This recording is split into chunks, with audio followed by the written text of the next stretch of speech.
All right, everyone, welcome back to another episode of the Kyle Anzalone Show. And I am very happy today to welcome back my friend Misty Winston to the show.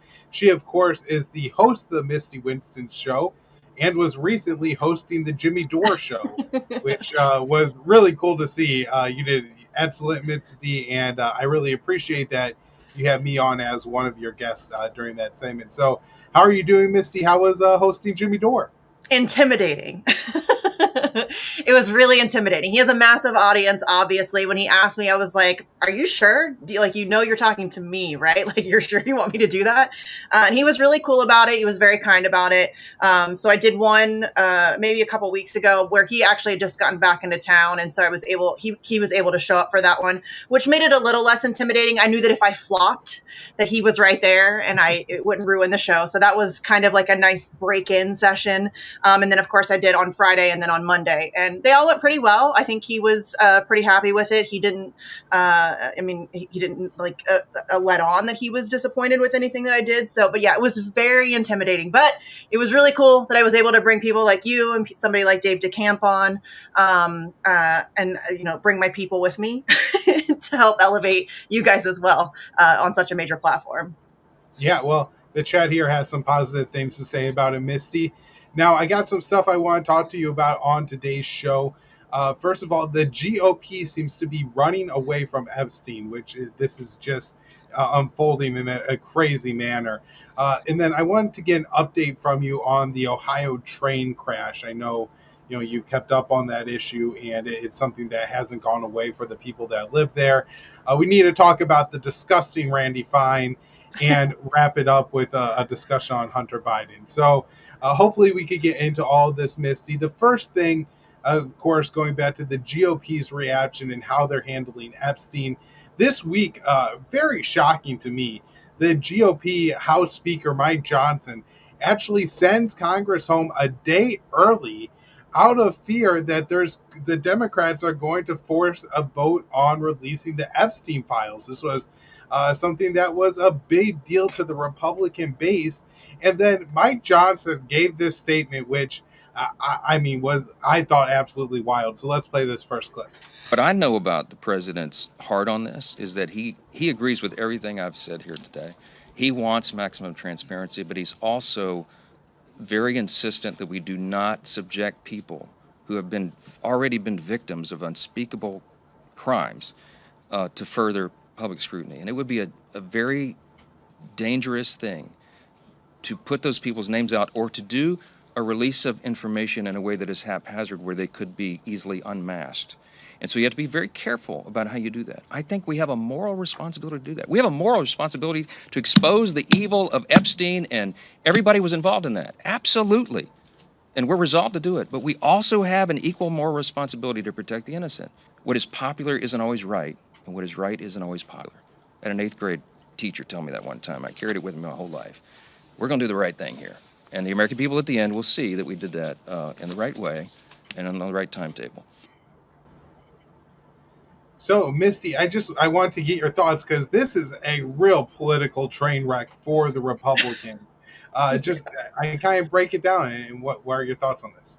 I mean, the idea that Donald Trump came out recently and essentially called his entire base losers. I can't believe you guys still want to talk about this. It's a global child sex trafficking ring. Yes, we still want to talk about that, sir. Definitely. That's a thing that we're definitely going to still want to talk about. And I think that it's interesting that they're so very clearly, desperately trying to distract away from it, right? We've got Tulsi Gabbard bringing up Russiagate 2.0. I'm calling it reverse Russiagate because now we're going to go back and talk about how, and not to say that that isn't an important conversation or that we shouldn't look into the origins of Russiagate or who was involved or why it happened or any of that stuff.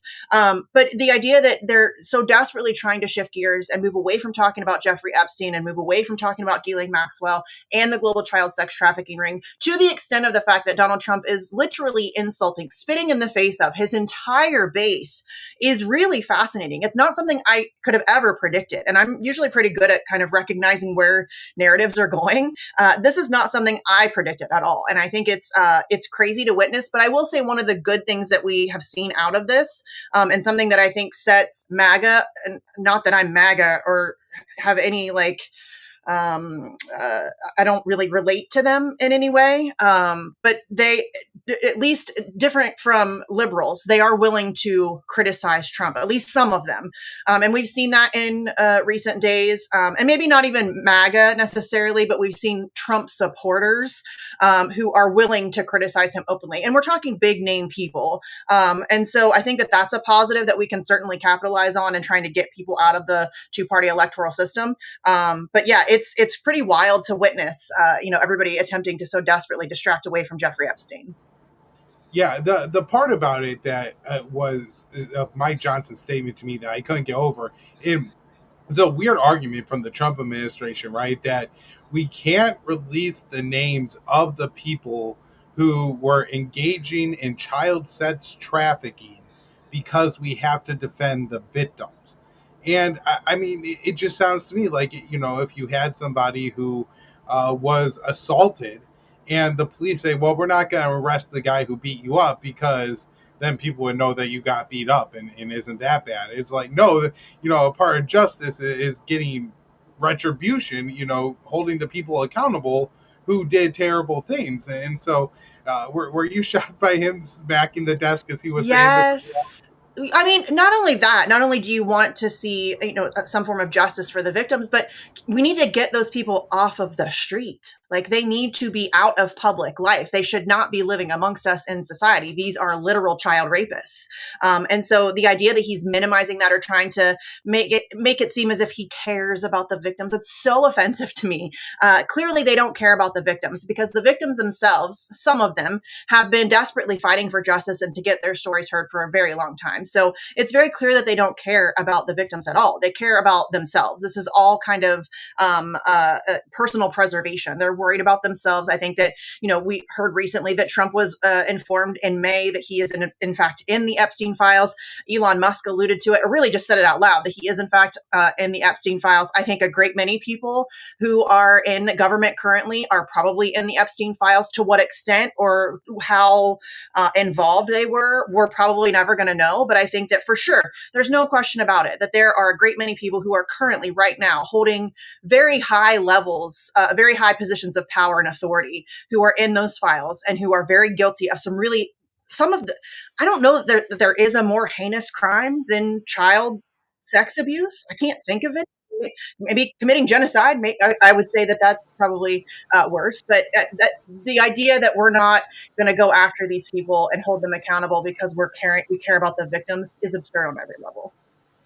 Yeah, and so I guess the last question I want to ask you on this subject is, Misty, where do you think we go from here? I'm seeing from some polling from Atlas Intel, 37% of Americans are saying that this is a very important issue to them in the 2026 midterms. And it seems that if, the Democrats are smart, they're not going to let go of this, and they're going to continue to force Republicans to vote against releasing the Epstein files. I mean, do you see this having a major impact on U.S. politics? Not, I guess it's very possible, and we've seen this happen time and time again, where you have major stories that just seem to completely fizzle out. The mainstream media, everybody gets tired of it. I guess that's what the Republicans are hoping for over the nets and tweets when they had this recess. But do you think the strategy works?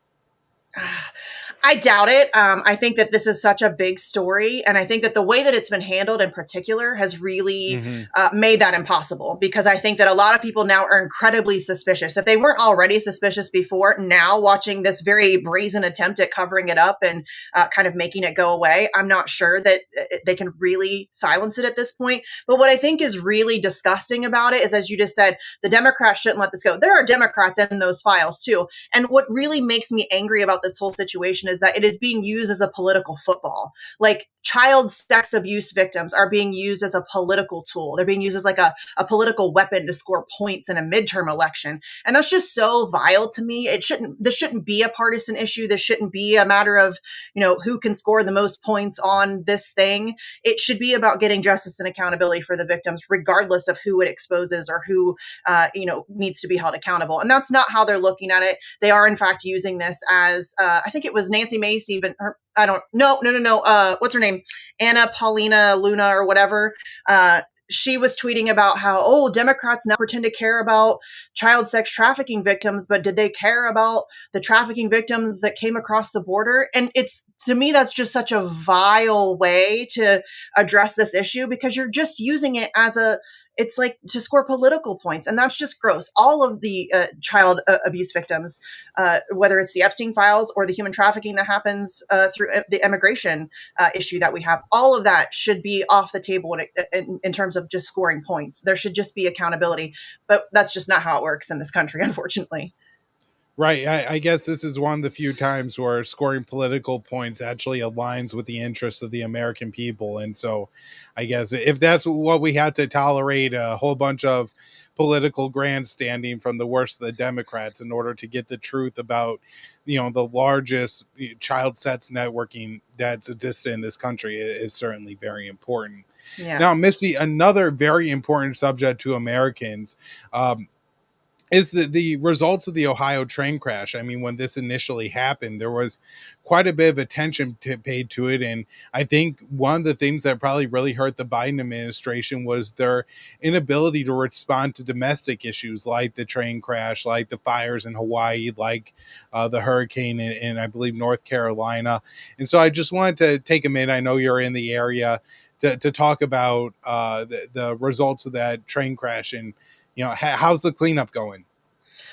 I mean, the people of East Palestine, Ohio have really gotten a raw deal. And it's really, unfortunately, not an uncommon story. Every time there's a situation like this, whether it's a train derailment or a natural disaster, the American people get hosed. And that's just something that we see time and time again. You mentioned Maui and Flint, Michigan, and North Carolina. North Carolina is still struggling. They're all still struggling. And it's really unfortunate, because what happens typically in these situations is, as you mentioned, when it initially happened, and I think when everybody saw the photos of an actual mushroom cloud over a small Ohio town, that garnered a lot of attention. People were pretty aghast that something like that could happen.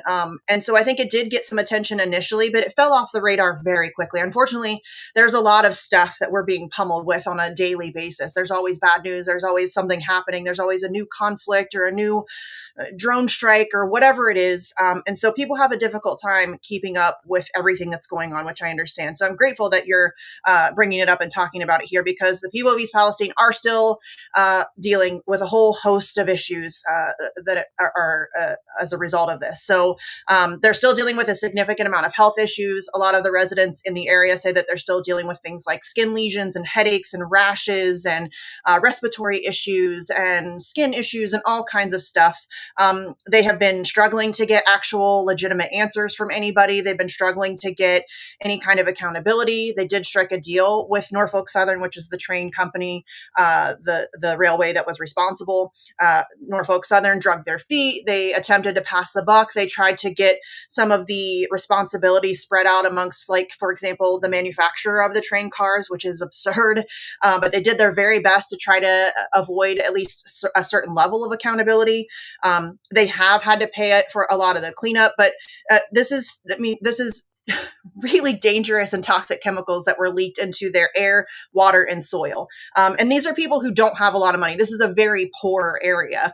And so they're stuck, right? I mean, it's not like these people have the means to just pick up and move and go elsewhere. And so they are really, and it's not like they can sell their house. Who's going to buy a house in East Palestine, Ohio? Nobody. So they are really stuck. And it's very frustrating. And we did just actually have a whistleblower report that came out that said that the EPA kind of colluded with Norfolk Southern to kind of muddy the waters and not tell the whole truth and kind of lie about how testing was done and where it was done and all of that stuff. So it's really frustrating to watch this happen. But again, not uncommon, right? This is something that we see time and time again. Anytime there is something like a train derailment or a natural disaster, the United States government will do everything it can to avoid helping the people. Well, and I guess, that's why I want to ask you next, and why I want to bring up this issue on the show today. And one of the reasons I'm so against the American foreign policy as it is, because whenever Russia invades Ukraine, Israel goes to war with Iran or any other country, they had to deal with the Houthis in Yemen. Washington is instantly there without question. Billions of dollars, unlimited arms, the American military at their disposal. And yet, whenever it's a natural disaster here in the U.S., the government seems to drag their feet. And it's absolutely baffling. Me and you pay taxes. We're the ones that are supposed to receive services from the U.S. government. And yet it seems that you had to be flying a Ukrainian and an Israeli flag in order to get any financial aid from the U.S. So I guess the question is, what the hell, Misty? Right? That's a great question. I wish I knew the answer to that. What the hell is a good question? And I wish that somebody would ask. The journalists that are, allowed in the press pool generally don't ask those kinds of questions. Every once in a while, we'll get a Max Blumenthal or a Sam Husseini who might ask an actual question when they're in that press room. But the people of East Palestine have really been forgotten. Nobody's talking about it. That's why I recently covered it a couple different times on my show, because it has really just completely fallen off the radar. And again, I understand. I get it. There's a lot going on. It's a lot to keep up with. I do this like we do this all day, right? You and I do this, and we can't keep up with everything. There's still stuff that I don't know and can't follow. So I recognize that there is a lot going on, but what the hell is a great question. And I think it really makes me angry. And you and I have talked about this so many times. Anytime there is a question about how we can help the American people, there's always the clutching of pearls and, how are we going to pay for that? But anytime there is, somebody wants to launch a drone strike against innocent civilians in some faraway country, the question doesn't even need to be finished before the check is signed and it's out the door. And that is something that I think the United States, the citizens of the United States really needs to recognize and come to terms with. It's completely unacceptable. The idea that, as you mentioned, we pay our taxes and then all of our money is going to blow up poor brown kids in Gaza. That's crazy to me. And the people of East Palestine can't even get answers. I mean, forget help, forget aid, forget, holding Norfolk Southern genuinely accountable, helping those people. I think Norfolk Southern should have to buy out the whole town and give them the resources to move elsewhere. But there's never, every time that we want to help the American people, there's always a lot of hand-wringing about where those funds are going to come from. But anytime that they want to start a war or blow some people up, the question doesn't even need to be asked. The check is already signed and it's already done. Yeah, fantastic points there, Misty. Now, I want to move on and talk about Gaza. Over the past week or so in particular, the images coming out of, the starving people, but in particular, the starving children have been absolutely brutal. This is one of the hardest things for me to look at of all the war and all the destruction that's happened. I've seen so much of the genocide, but to see, the throngs of people like just desperately clamoring for food and like obviously looking at their faces, they're shrunken and they're emaciated, and this is happening. And we have a congressman from Florida who was recently elected, Randy Fine, and he puts out a tweet saying, free the hostages and let the people there starve. So, Misty, I just kind of wanted to get your take on this. He's a disgusting psychopath. There are things that I would like to say about him that I will not say because I don't want to get you canceled or your show in trouble. But he is a disgusting psychopath. The idea that is something that any human being could possibly put out into the universe, especially in particular after, as you just said, witnessing what's happening. This is not something that's happening in the shadows. This has been live streamed to us daily since October 7th. And as you said, it's getting worse now. We've seen the destruction. We've seen the images of the children with their limbs missing and all of that stuff, which has been horrific. But you're right. These images of these starving children are devastating. And it is really difficult. I when I talked to Dave recently, Dave DeCamp, I think this sounds creepy, and I don't mean to creepy. I think about you guys all the time because I know that you cover it so extensively, and you're really in it, like you're in it, and you have to look at this stuff on a daily basis. And I can't. Obviously, I follow it, and I try to keep myself informed, and I try to pay attention to what's happening and where it's headed, and all of that stuff. But I can't look at it every day. It's too much. It's overwhelming. I have kids, and it's really hard for me to not see my own children in those children. And I don't know how any human being with an ounce of humanity or decency can examine what's happening in Gaza right now and not be just completely horrified.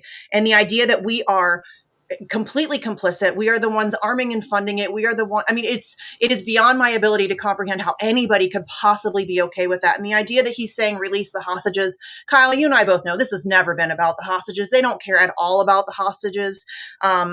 That has always been a charade. And I think that they have been, I mean, they're on record. Numerous high level Israeli officials are on record saying that it doesn't stop if the hostages come home. Benjamin Netanyahu himself has said that.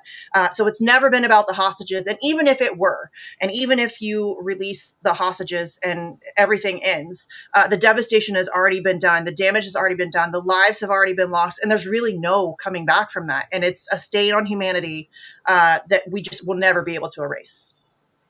Yeah, I completely agree with everything you said there, Misty. Now, I have one more tweet here from Randy Fine, and I think it's really important to highlight how many of our congressmen continue to say, how pro-Israel they are. And so this one, he says, they call me the Hebrew Hammer because I fight for faith, values, and for Israel. Now, Misty, I would think Politics 101 says that when you say your top priority, who you fight for, it's always your constituent. So if you're from Florida, it's the people from Florida. Ted Cruz, when he said my number one issue was Israel, how could your number one issue not be the state of Texas? That's who you represent. And yet time after time after time, members of Congress are coming out and just saying this. And so, how is it that Israel, that Americans have allowed our elected officials to not prioritize us over a foreign nation?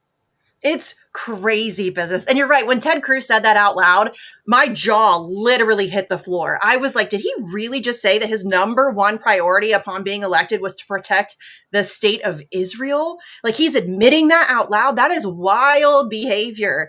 And it's crazy that, it did get a lot of discussion. That blew up. I mean, that interview with Tucker blew up, but it should still be talked about today, because that is, you're right, that is a significant amount of elected officials currently in office feel that way, and they move that way, they act that way, they legislate that way, all of those things. And I think that has been very revealing. And I think that if there's one good thing, which trying to find a good thing in the midst of all of this is hard, but if you're trying to find a good thing, I think that could be seen as one of them. The idea that this has really exposed so much, and I think that is a really a positive thing that we can potentially try to capitalize on. I don't know if it'll be enough to save Gaza, but I do think a lot of eyes have been opened over the course of this whole situation since October 7th. I think that prior to this situation really kicking off, Israel really had a lock on the narrative. They really had control over what was published and what was talked about, what was covered, how it was covered. And that has really disappeared. And the veil has now been lifted thanks to incredibly courageous on the ground journalists who have been covering their own destruction since day one. And it's been live streamed to people. And so, we've seen numerous times that Israel will lie about something, whether it's 40 beheaded babies or the mass rape allegations or the errant Hamas missile that destroyed a hospital. And within hours, it is debunked because we have real-time information coming out of Gaza. So I do think that the veil has been lifted. I do think that a lot of people who maybe before were never even curious about this, had never even asked any questions about it, who just bought and accepted everything that they were told about Israel and Palestine. I think a lot of those people, and what's beautiful about that is that for most people, once you crack their kind of belief in something, and once they ask one question, many questions follow. And once they're willing and able to question one aspect of it, they start to question all aspects of it. And I think that that's really what we've seen. And that's why we are seeing support for Zionism in Israel completely diminish. We've seen the way that people are in the streets about it. And again, I don't know if it'll be enough to save Palestine. It doesn't look great. I'm not going to lie. But I do think that this is certainly the downfall of Zionism. And I think that is a really good thing for all humanity. Yeah, as you mentioned, the special relationship between Washington and Tel Aviv is under more scrutiny than ever before. And look, even if like Jeffrey Epstein wasn't an agent of Mossad, I think the fact that so many Americans now think that's the case shows that they are starting to understand the dynamics of the US and Israeli relationship, and how even if our government isn't full of people who are being blackmailed through Jeffrey Epstein propaganda, they act like it. And that's really important because that means they're selling out our country time and time again. And look, as you mentioned, I think the people changing their views, particularly, it seems to me that parents really have a reaction to crimes against children, and that's why they hate Miss Rachel so much, is because she's up there with a little girl who's lost her leg, and every parent looks at that, and I think their base thought is, I don't want to support whatever did that to that child. Yeah. Right? And shout out to Miss Rachel. Incredibly courageous. That is incredibly courageous to be Miss Rachel, and to take that kind of a stand, especially given the cowardice that we have seen from other people with big platforms. Yeah, and I want to say, as much as she's been labeled an anti-Semite, I haven't seen her taken off of YouTube. Whenever I, go to the store and I'm buying clothes for my little girl, I see her clothing and her, line all over the place. Her butts are in the store still. And so I think it really does show, probably particularly among the generation of people now that are parents. Americans generally under the age of 50 have all seen this on their feeds every day, and no amount of crying anti-Semitism and blood libel is going to stop us from not wanting to be a part of a genocide. So, I do like, kind of your analysis there. Now, I do have a clip of Randy Fine speaking with Chris Cuomo about who he sees as problems in the U.S. government.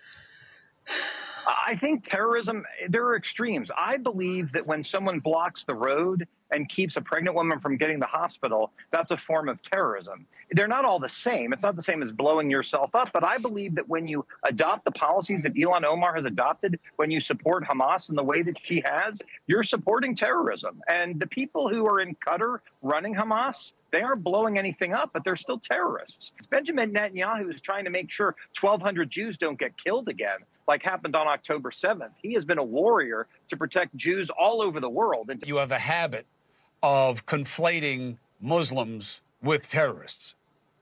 I just reject that. I mean, if I did that, I would just say, I wouldn't say Muslim terrorist. I would just say Muslims. I don't believe that.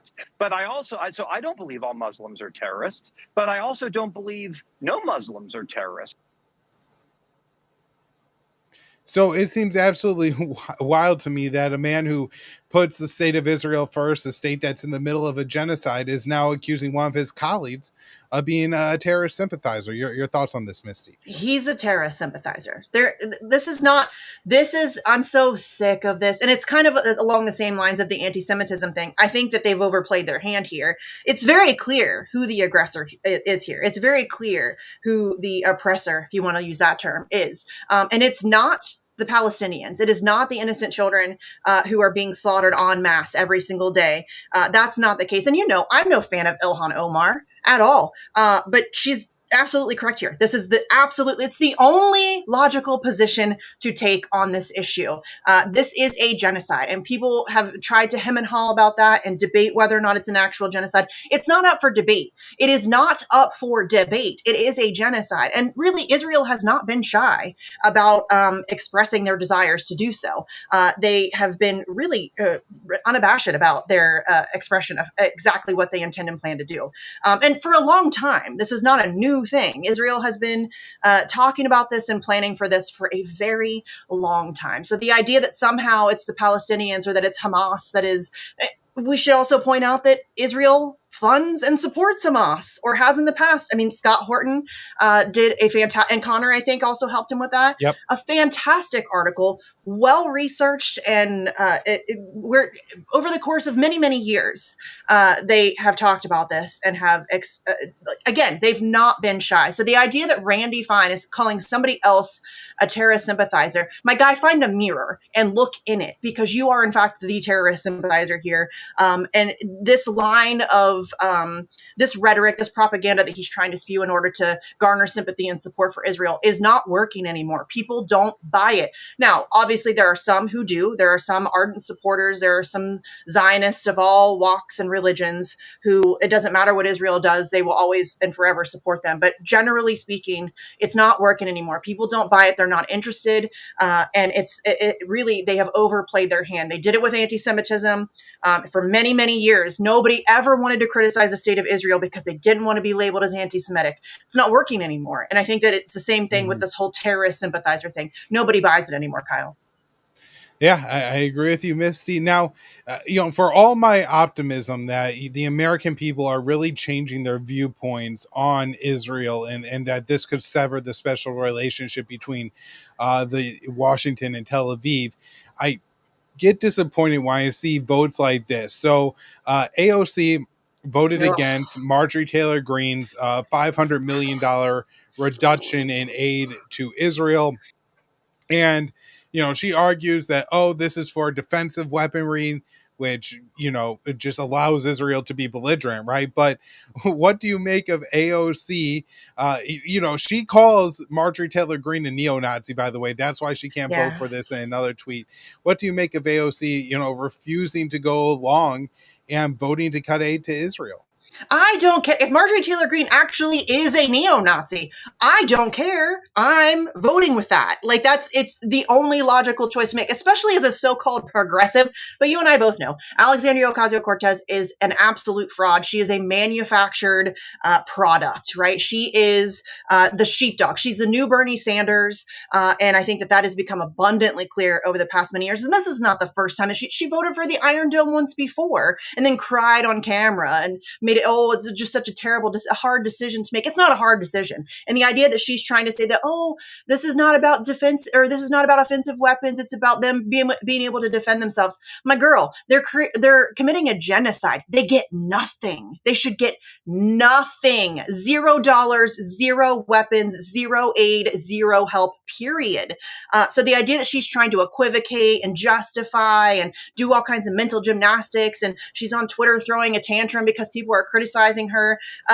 You are literally supporting a genocide. You are complicit in genocide. And for somebody who, by the way, ran on Palestinian rights in 2017, 2018 in her initial election, but frankly, something I took a lot of heat for in the early days of her, after she took office. Within days of her winning her election, Palestinian rights magically disappeared from her website. And she's really been wishy-washy at best on the issue since then. And it is because she is a fraud. She is a phony. She's not who she claims to be. She's certainly not progressive. Progressives would never, ever support a genocide. And that is exactly what she's doing. I don't care what kind of mental gymnastics she tries to pull here.